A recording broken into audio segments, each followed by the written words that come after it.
Well, hello there. It's Doreen Velin here. I would like to welcome you to this morning. I'm going to be doing pen and ink on a watercolor wash on a canvas. I enjoyed doing watercolor on canvas so much in my last video, so I thought I'd do something a little bit bigger this time. And yeah, we'll see how it goes. So welcome. Okay, this is my canvas, and I would like to do, I'm using this as a reference. This is a landscape pen and wash. It's an old book, and years old because I'm old. And this is the picture I'm going to be trying to do a little bit like it, but I don't like it in one color. So I'm going to be putting a bunch of colors in there, and then I'll be letting it dry. I will dry it with a blow dryer, and then go over it with pen and ink. I have done pen and ink first and then watercolor after it. I have seen sometimes it bleeds. So I'm not going to do that this time. I'm going to do the water first, the watercolor, and then the pen and ink. Yeah, I tried it the other day and it bled. Now I'm not sure if it was a Sharpie or not. I like using Sharpies and the permanent marker. I don't know, but I'm not going to chance it today. So let's just put some background. I'm just going to do like a plain background, just some green, some browns, and we'll do the rocks, all different. So I really like, we're going to use a watercolor brush now, which they're the nice soft brushes. Oh, I just love them. She's soft. So we're going to just use those. And I like when I do watercolor, I like to start from the top and then work down. And remember, your skies are darker at the top. So I usually use like a ultramarine blue. And go along the top bit. And then come down. We'll see how this works. I'm still experimenting with watercolor on canvas, and I think it really depends what you have underneath it and whether you want it kind of seedy or nice and soft. And this is going to be bumpy because the canvas is quite bumpy. So this will look seedy.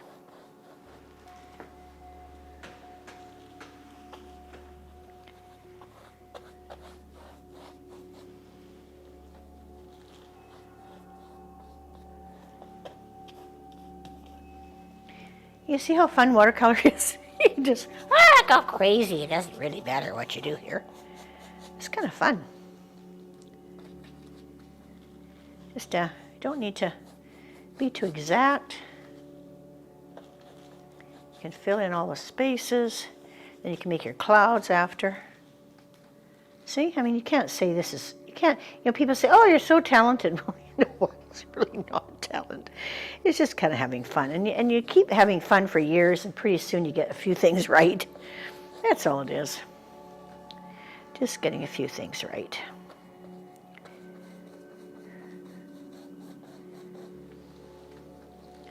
Once in a while, they turn out. Now let's just see how this goes. Get my clouds in here. Now I can take many different things. You can take a sponge, you can take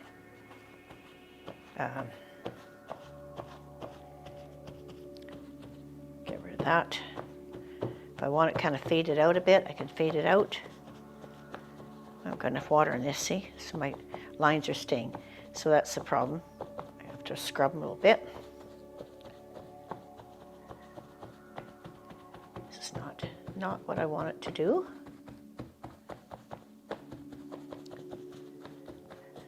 I don't really like that. So let's go over it again.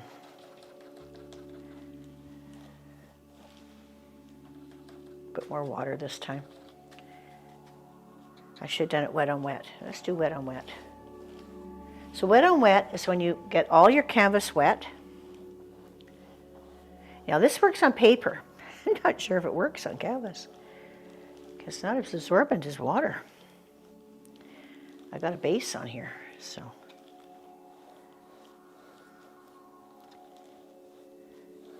And then you just drop paint in when you get wet on wet.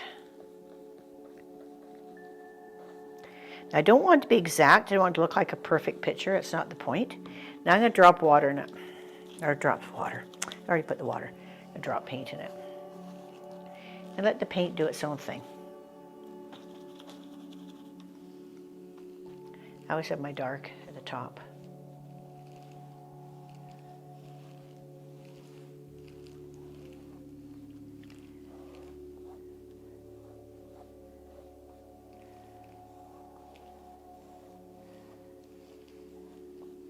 And the lighter down below.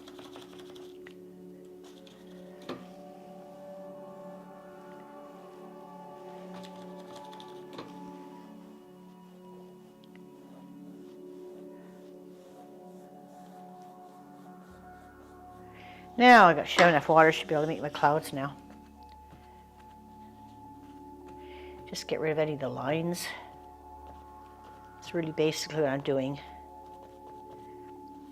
And remember, your clouds are whiter on the top than the bottom. If you look at clouds in the sky, there's usually a grayish tone to the bottom of them.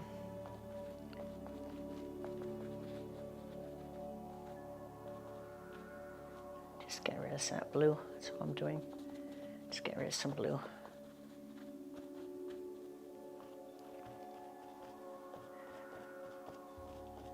And get rid of my lines. That's all I'm doing here. I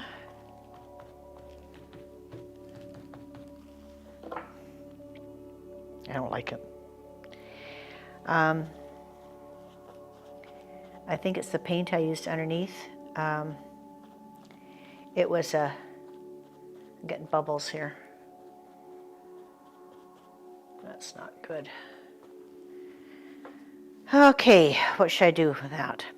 Right now I think I'm going to leave it. And I'll do the bottom.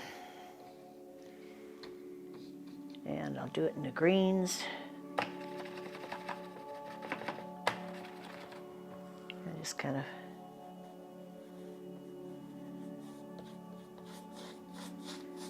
I think it's the, I really think it's the paint I used underneath. It was a flat house paint, and I think it's just too, it's too hard, and it's not giving me enough what we called tooth the other day, so there's not enough tooth in it.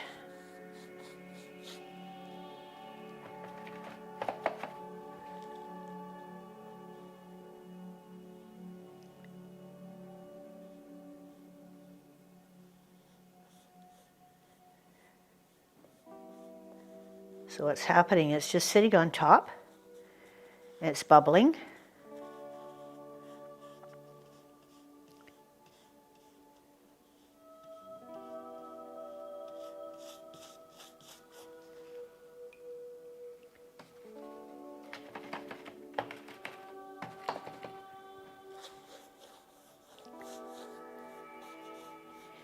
This one I don't mind if it's streaky because it's going to be all grasses anyway.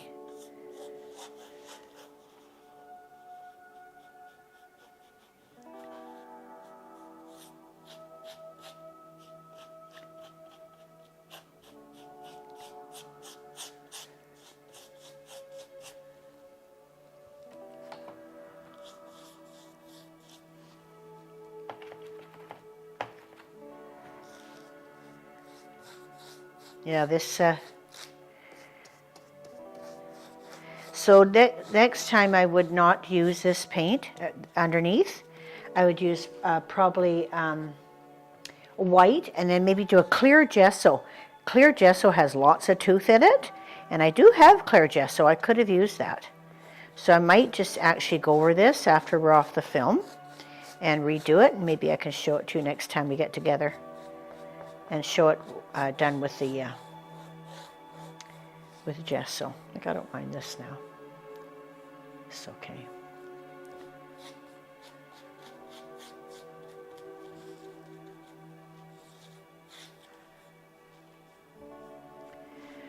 Okay.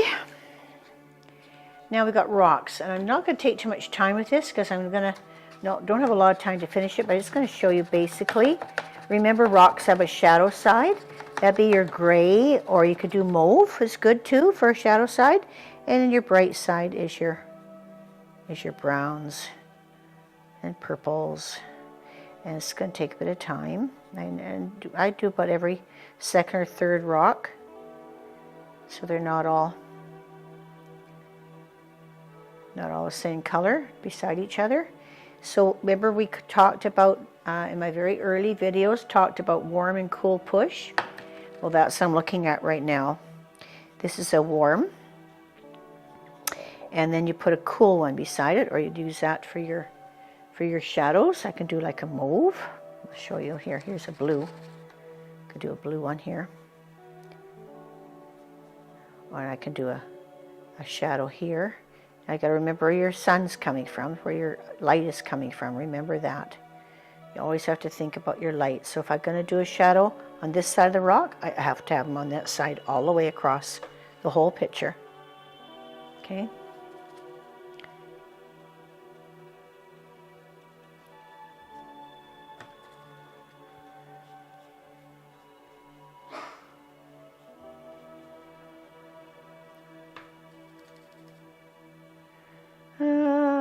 Colors, there's some purples in here.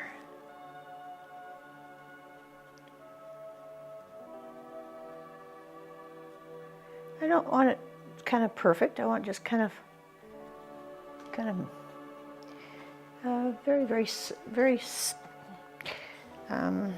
loose, very loose. That's my objective this year, is to paint looser. It is a challenge for me, because I don't do it well. So there's my shadow on that side. I can make my shadow this side. I can do one this side, doing this side, doing that side. Okay, there you go. And then I can do a light side. The light side's here. Blend it in a bit. Don't have streaks. You don't need stripes. We don't want stripes. Just blend it in like that.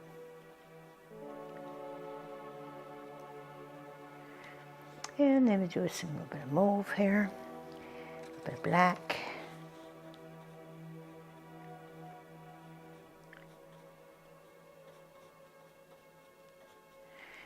And some light brown.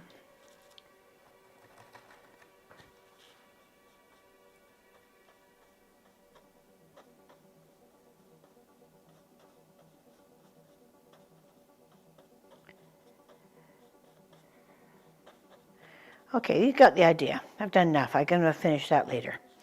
Now, I got to do the tree. Now I have to blow dry this.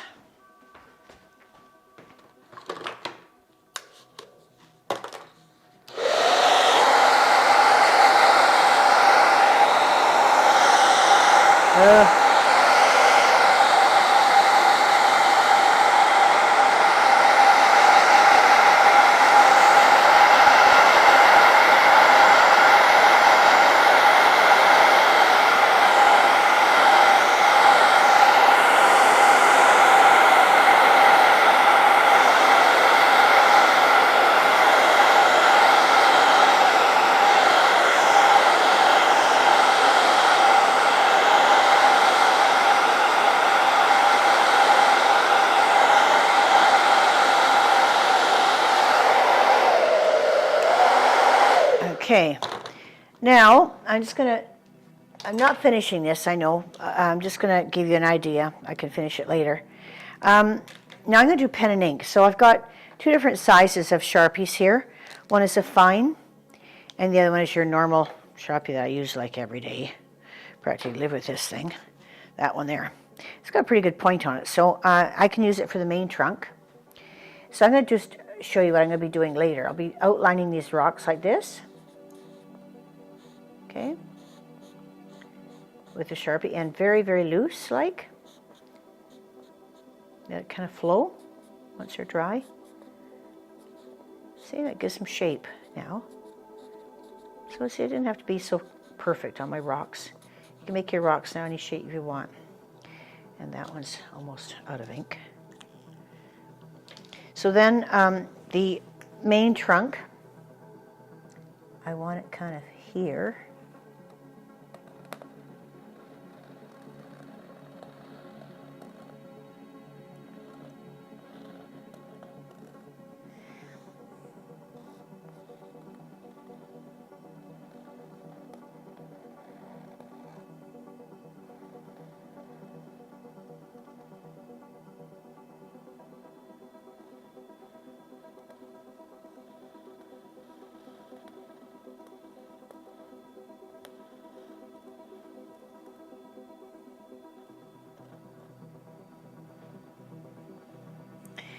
So I'm going to put lots of branches on it.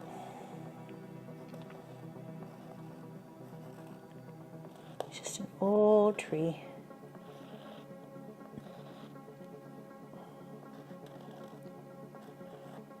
Some you can do light, just don't press hard on all of them, and you'll get some that look like they're at the back, like that. Okay, just go real light with it, and that'll be your back ones.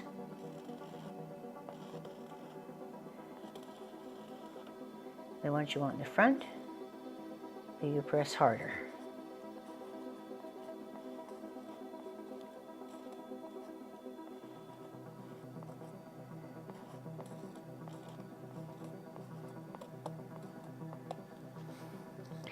These don't hold ink for very long. And my shadows on this side. So I just kind of go like this. I'm going to use lines to do my shadow with the ink.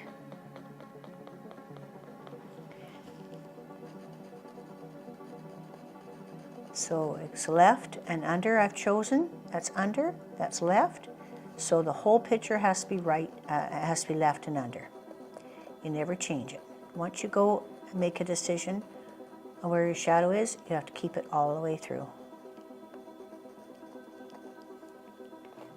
I want it kind of messy. And remember, it has to take root. You always have to ground your tree. And I think I'll do another branch over here. And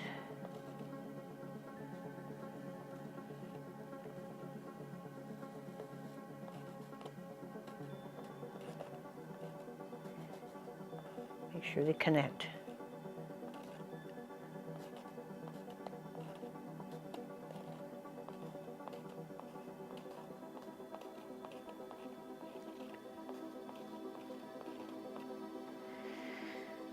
Okay, and then this is under.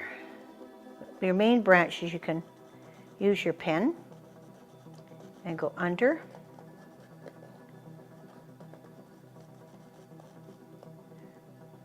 Under.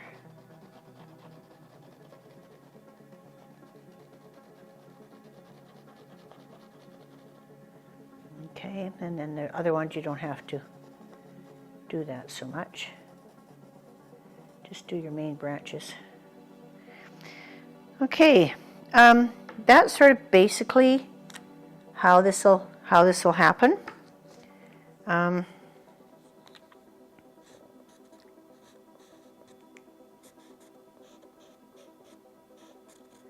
doing a little bit of a walkway here.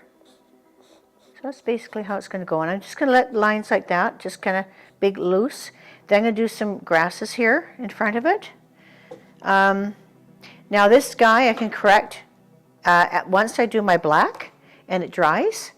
I should be able to go over that sky. Let's just see if I can. Let's just try. This will wreck my painting more than yours. I don't want to wreck yours. Don't care if I wreck mine. Let's see if I can. If it smudges or not. No, it doesn't. It's not bleeding at all. So there you go. You can actually correct your sky. And do whatever you want to it later. There you go. I'll probably make it smooth, the sky. Okay, so that's it for that one. And yeah, let's converse with this one. I'd like you to hear. I really would like to hear your comments on trying it on canvas, and let me know if you. I have tried Statler pens, but this is Office Works. These are Sharpies. And sometimes the Sharpies aren't as good as some of the, even the cheaper ones. So let me know what you think and some of your ideas. I'd really like to see them. And you'll have this finished next time. I'll show you when it's finished. Well, I want to thank you for joining us today. This is Doreen Velin and on YouTube. And I want to ask you to subscribe to me. And let me know what you think. Have you ever tried pen and ink before with watercolor on canvas? Let me know. I would be very curious to see how you made out and your successes and your failures, because I can learn from that. Thank you.